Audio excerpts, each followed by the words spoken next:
Black death ने 14वीं शताब्दी में 20 करोड़ लोगों की जान ली, या फिर ऐसा कहें कि यूरोप की कुल आबादी के 60% लोग ब्लैक डेथ में मारे गए। ब्लैक डेथ प्लेग नामक बीमारी की दूसरी लहर थी। प्लेग की पहली लहर को जस्टिनियन प्लेग के नाम से जाना जाता है, जो 542 AD के करीब फैली थी। इस महामारी में तब अकेले इस्तांबुल में एक ही दिन में 10,000 लोगों की जान ली गई थी। मगर प्लेग की दूसरी लहर, जिसे बाद में ब्लैक डेथ के नाम से जाना गया, सबसे ज़्यादा खतरनाक थी। प्लेग के फैलने का कारण और इसके बार बार वापस आने का कारण कई सौ वर्ष तक एक रहस्य बना रहा। कई लोगों ने इसकी से जुड़ी हजारों रहस्यमयी अंधविश्वास भरी भूत प्रेतों वाली कहानियां बना दी थी, लेकिन निरंतर खोज, प्रयास और सूक्ष्मदर्शी के आविष्कार ने इस बीमारी के पीछे असली गुनहगार को खोज निकाला था। 1984 में अलेक्जेंडर यर्सिन ने एक बैक्टीरियम की खोज की, जिसे प्लेग का जिम्मेदार माना गया। इस बैक्टीरिया का नाम था बैक्टीरियम यर्सिन पेस्टिस। यर्सिन पेस्टिस एक बेलनाकार का जीवाणु होता है। यह जीवाणु व्यक्ति के शरीर में प्रवेश करते ही प्रतिरक्षा तंत्र में रक्षा कोशिकाओं को नष्ट कर देता है, और जब ये कोशिकाएं नष्ट होने लगती हैं, उसी समय बैक्टीरिया की संख्या शरीर में कई गुना बढ़ जाती है। कई छोटे स्तनधारी जीव बैक्टीरिया के बाधक हो सकते हैं, जिनमें चूहे, बिल्ली, कुत्ते, खरगोश और गिलहरी भी शामिल हैं। मगर यह बैक्टीरिया इंसानों में सबसे ज़्यादा तबाही लेकर आता है।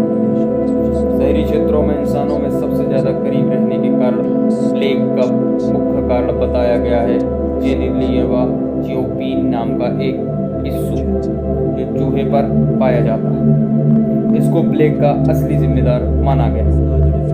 जब चूहे खुद प्लेग से मर जाते, तब ये पिस्सू अपने लिए दूसरा शिकार ढूंढने लगते। इस तरह पिस्सू के काटने से बैक्टीरिया इंसानों में फैलने लगा।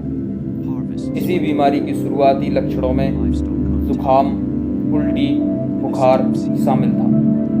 अंत में बीमारी से पीड़ित लोगों की त्वचा का रंग काला पड़ जाता था और उसकी मौत हो जाती थी। इसी कारण इस बीमारी को ब्लैक डेथ का नाम दिया गया। ब्लैक डेथ के नाम से जानी गई ये बीमारी सन 1346 से 53 के बीच पूरे यूरोप में फैल गई।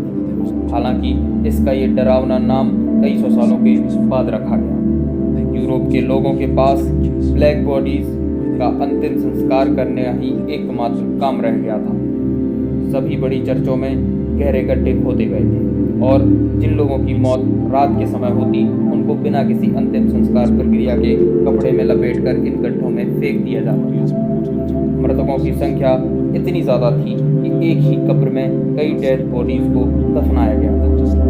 गड्ढों में लाशों का उफान आने पर ऊपर से मिट्टी डालकर उन्हें ढक दिया जाता था। ये बीमारी इतनी भयानक थी कि इसने कुछ ही महीनों में प्रभावित क्षेत्रों की लगभग 60% आबादी को मौत के घाट उतार दिया था। यूरोपीय शहरों में मृतकों की संख्या जीवित लोगों की संख्या से ज़्यादा होने लगी। गरीब परिवारों के मृतक व्यक्तियों को कपड़ों में लपेटकर सीधे जमीन पर रखकर ऊपर से मिट्टी डालकर ढक दिया जाता था।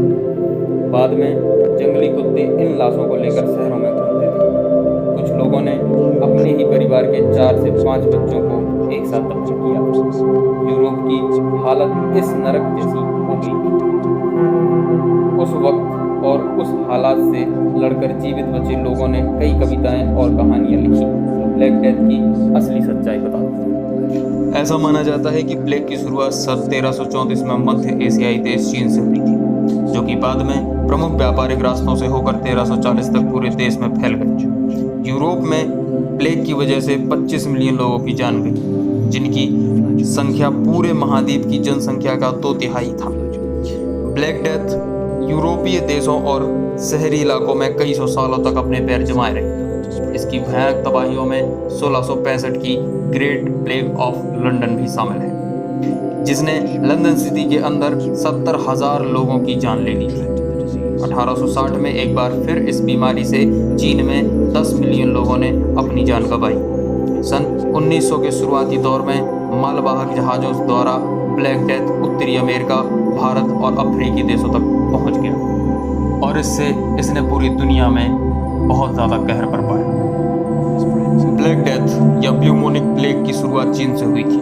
इस बीमारी ने खुद चीन में 10 मिलियन से ज़्यादा लोगों की जान ली थी, मगर यूरोप में हुई मौतों और तबाही के लिए इतिहास में कभी भी चीन को जिम्मेदार नहीं ठहराया गया। चीन के साथ अन्य देशों के व्यापारिक और राजनीतिक संबंध सामान्य रहे। इतिहास में कभी भी ब्लैक डेथ को ओरिजिन क्षेत्र को लेकर बहस या जांच नहीं हुई। हालांकि कई सौ सालों तक यूरोपीय देश इस बीमारी को रहस्यमयी शैतानी शक्ति बताते रहे।